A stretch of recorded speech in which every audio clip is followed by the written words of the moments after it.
नमस्ते। जानो अपना देश की सीरीज में आज हम बात करेंगे कश्मीर प्रांत की। तो ये आप जम्मू तक अगर वैष्णो देवी करते हैं उसके बाद भी आप कश्मीर कर सकते हैं, या सिर्फ कश्मीर घूमना चाहें तो भी कर सकते हैं।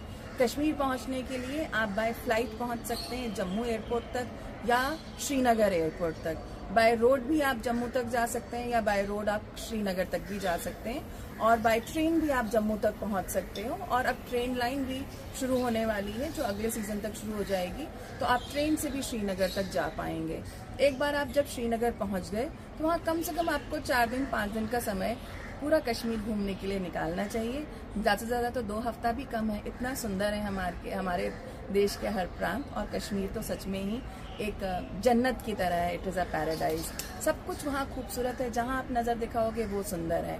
और कश्मीर जैसा जो प्रांत है ये 12 महीने आज की डेट में आप अलग अलग उसके रूप है, अलग अलग उसका मौसम में अलग अलग रूप है, तो आप सब कुछ उसको एंजॉय कर सकते हो नेचुरली। क्योंकि पहाड़ है, लोग पहाड़ों में जनरली गर्मियों में घूमना चाहते हैं, तो उस वक्त ये पीक सीजन कहलाता है। लेकिन बाकी के मौसम भी बहुत खूबसूरत हैं, इसलिए आप 12 महीनों में कभी भी कश्मीर का आप अपना टूर बना सकते हैं। कश्मीर में भी बेसिक 3 स्टार होटल से लेके स्टैंडर्ड होटल से लेके 5 स्टार लग्जरी होटल्स हैं। आप कहीं भी रुक सकते हो, जैसा आपका बजट है उस हिसाब से आप उसको प्लान कर सकते हो। हर तरह की वहाँ गाड़ियाँ हैं, छोटी सेडान कार भी मिलेगी, अच्छी इनोवा क्रिस्टा भी मिलेगी, हाई एंड कारीज भी मिलेंगी, और टेम्पो ट्रैवलर से भी आप घूम सकते हैं। रोड्स वगैरह बहुत अच्छी हैं। क्वालिटी ऑफ रोड्स, जिसे हम कहना चाहें कि आपको बहुत झटके लग रहे हो या परेशान हो रहे हो या कमर दर्द होगा, ऐसा कुछ नहीं है। वहाँ पे रोड क्वालिटीज़ बहुत अच्छी हैं, होटल क्वालिटीज़ बहुत अच्छी हैं। तो जनरली लोग श्रीनगर आके फर्स्ट नाइट वहीं रुकते हैं, और उसके बाद आप श्रीनगर से आप वहाँ जो सबसे सुंदर है वहाँ की वो एक डल लेक है जो शायद दुनिया में कहीं नहीं है, इसलिए आपको वो डल लेक का मज़ा ज़रूर लेना चाहिए। छोटी छोटी शिकारा बोट्स होती हैं, उसमें आप 1 घंटा 2 घंटा शाम को घूमिए, दिन में घूमिए, आपको वो बोट राइड ज़रूर करनी चाहिए। एक और कश्मीर की या श्रीनगर की खासियत है, डल लेक में हाउस बोट का कॉन्सेप्ट है। वो भी शायद दुनिया के किसी और कोने में नहीं है कि आप रिजॉर्ट्स में, होटल्स में तो सब जगह रुकते हैं, लेकिन डल लेक के हाउस बोट में भी रुकने का जो एक अलग ही एक्सपीरियंस है वो ज़रूर आपको करना चाहिए कि कितने सुंदर सुंदर हाउस बोट्स बने हुए हैं और एकदम साफ़ सुथरे हैं। 3 स्टार से लेके 5 स्टार लग्जरी तक के हाउस बोट्स हैं। एक एक हाउस बोट में 2 या 3 बेडरूम होते हैं, अगल बगल लगे रहते हैं।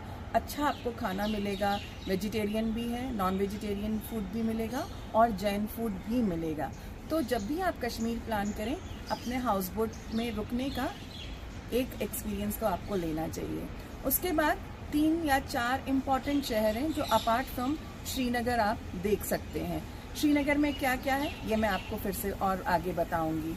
पहलगाम है, गुलमर्ग है, सोनमर्ग है, ये सब 3 इम्पॉर्टेंट शहर हैं जो शायद आपने कभी भी जब कश्मीर के बारे में सुना होगा, इन 3 जगहों के नाम आपने ज़रूर सुने होंगे। तो आप भी अपनी आइटनरी में इन तीनों जगहों को रखिए। ये तीनों जगह अपने आप में बहुत अलग हैं। इन तीनों जगहों की वैलीज़ अपने आप में बहुत सुंदर हैं, बहुत अच्छी हैं, और ऐसा नहीं लगेगा आपको कि अब पहलगाम देख लिया तो गुलमर्ग नहीं जाना है, गुलमर्ग देख लिया तो सोनमर्ग क्यों जाना है। अपने आप में तीनों अलग अलग सबकी खूबसूरती है। तीनों ही जगह, सब जगह बहुत अच्छे होटल्स भी रहने की सुविधा है, आप वहाँ रुक सकते हैं, नाइट स्टे कर सकते हैं। किसी कारण से आप नाइट स्टे नहीं कर पा रहे हो, समय की कमी है या किसी भी कारण से, तो आप गुलमर्ग सोनमर्ग की डे ट्रिप भी कर सकते हैं। 2 या 3 घंटे ही लगते हैं सोनमर्ग जाने में या गुलमर्ग जाने में वन वे। तो आप अर्ली मॉर्निंग रुकिए, दिन भर वहाँ स्पेंड करिए, शाम को या रात को लौट आइए। पहलगाम थोड़ा 4 घंटे तक वन वे ड्राइव हो जाती है, इसलिए जनरली हम रिकमेंड करते हैं कि कम से कम आप 1 नाइट स्टे करिए, नहीं तो 2 नाइट स्टे आप ज़रूर पहलगाम में करिए। वहाँ की जो वैलीज़ हैं, वहाँ क्या क्या सुविधाएं हैं, तो इन्हीं सभी जगहों पे आपको वेजिटेरियन खाना भी मिलेगा, नॉन वेज खाना भी मिलेगा जो वहाँ की खासियत है, और जैन खाना भी सब जगह मिलता है, तो वो चैलेंज आपको कभी नहीं आएगा। इसी के जो वहाँ जो अलग अलग वैलीज़ हैं, एक और इम्पॉर्टेंट बात जो सबसे ज़रूरी है वो बताना चाहूँगी कि ये तीनों ही जगह पे जो आपकी मेन कार है, जो आपकी गाड़ी है, जो आप जिससे आप जा रहे हो इन सभी जगहों पे, जो आपने श्रीनगर से ली है, वो गाड़ियाँ लोकली अंदर नहीं जाती हैं। एक बार जैसे आप पहलगाम पहुंच गए तो वहाँ पहलगाम यूनियन की जो कैब्स हैं वही लेके आपको घूमना पड़ता है। तो वो लोकली आप हायर कर सकते हो, प्री बुक कर सकते हो अपने ट्रैवल एजेंट के थ्रू, या लोकली भी कर सकते हो। मोर और लेस उसके रेट स्टेबल रहते हैं कि बहुत ज़्यादा बार्गेन नहीं रहता है, लेकिन हाँ सीज़न में थोड़ा प्लस माइनस भी रेट्स का होता है। तो उस चीज़ का आप ध्यान रखें कि जो गाड़ी आप श्रीनगर से लेके गए हैं पहलगाम, वो गाड़ी आपको पहलगाम की साइट सीइंग्स नहीं कराएगी, दूसरी गाड़ी कराएगी। इसी तरह से जब आप गुलमर्ग जाते हैं तो गुलमर्ग में भी आपकी जो श्रीनगर वाली गाड़ी है वो आपको सिर्फ ड्रॉप करती है वहाँ पे या पिकअप करती है। विद इन गुलमर्ग घुमाने के लिए आपको वहाँ की लोकल गाड़ियों से जाना होता है, या क्वाड बाइक लेनी होती है, या फिर आप पोनी से घूम सकते हैं। गुलमर्ग की एक और खूबसूरती है कि वहाँ आप एक माउंटेन पीक पे जाते हो, वहाँ पे आप ट्रैक करके जा सकते हो यहाँ पे, या फिर वहाँ पे केबल कार से भी जाने की सुविधा है। 2 फेज़ में केबल्स जाते हैं, फेज़ 1 और फेज़ 2, जो कि ऑनलाइन बुकिंग के थ्रू भी आप बुक कर सकते हो।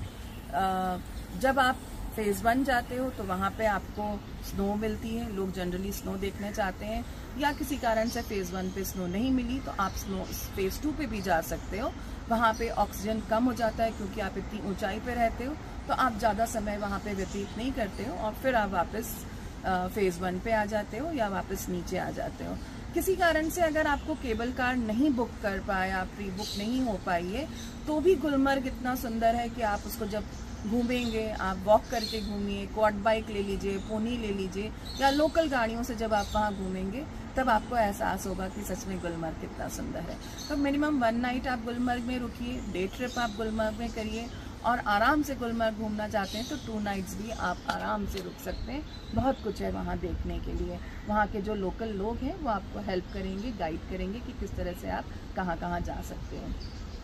इसी तरह से जो तीसरा इम्पॉर्टेंट शहर है वो है सोनमर्ग। सोनमर्ग भी आप बॉम्बे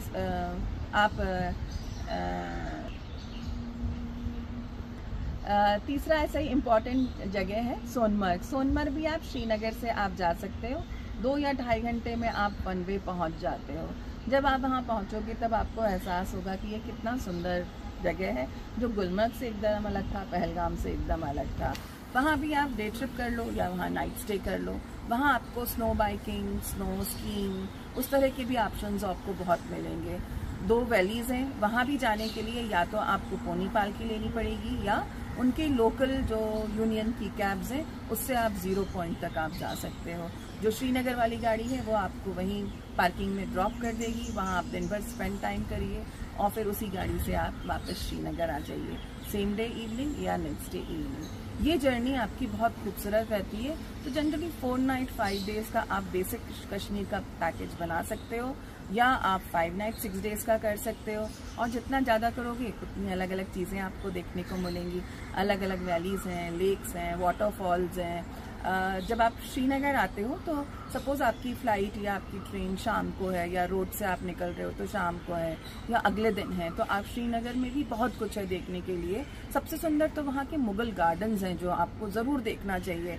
ये हर मौसम में खिले रहते हैं, और अब पिछले कुछ सालों से तो ट्यूलिप्स का भी सीज़न रहता है, लेकिन वो एक ही महीने खुलता है, मिड मार्च टू मिड अप्रैल या मार्च एंड टू अप्रैल एंड। तो अगर आप उन दिनों जा सकते हैं तो आप ट्यूलिप्स एक्सपीरियंस करिए। उसके बाद जा रहे हैं तो काफ़ी सारे मुगल गार्डन्स हैं जहाँ आपको हर तरह के फूल देखने को मिलेंगे जो हर खिले हुए हैं। तो ये आपकी एक बेसिक कश्मीर की आइटनरी होती है। कश्मीर के में इतना हैंडीक्राफ्ट्स है कि आप चाह के ना चाह के भी आप बहुत सारी शॉपिंग करेंगे ही। ड्राई फ्रूट्स वहाँ शॉप कर सकते हैं, फ्रेश फ्रूट्स आप ले सकते हैं, केसर ले सकते हैं जिसे हम सैफरन कहते हैं, वो आप ले सकते हैं। फिर वॉलनट की ट्रीज से बने हुए आपको काफ़ी सारे आर्टिफैक्ट्स आप खरीद सकते हो, पेपर मैश के आर्टिफैक्ट्स खरीद सकते हो, सिल्वर वेयर आप ले सकते हो, वो चीज़ें बहुत अच्छी हैं। कॉपर और ब्रास के आप किचन वेयर ले सकते हो। तो इस तरीके से ना अनलिमिटेड चीज़ें जो आप वहाँ से ले सकते हैं। एंड ऑफ कोर्स कश्मीर के कारपेट्स के बारे में भी आपने सुना होगा, वो भी आप वहाँ से ले सकते हो। तो depending on your pocket size आप छोटे मोटे सोवेनियर से लेके बड़ी बड़ी शॉपिंग भी कर सकते हो। कश्मीरी एम्ब्रॉयडरी बहुत फेमस है, तो वहाँ के आप सलवार कुर्ते, दुपट्टे, साड़ीज़, उस तरह की भी आप शॉपिंग कर सकते हो। तो जो भी आपका बैगेज अलाउंस है ध्यान रखें, कम लेके जाएं, सो दैट आप काफ़ी सारा शॉप करके आएँ। कश्मीर के साथ आप और क्या ऐड कर सकते हो अपनी आइटनरी में, अगर आपके पास ज़्यादा दिन हैं, वो मैं आपको नेक्स्ट वीडियो में बताऊंगी। फिलहाल के लिए नमस्ते।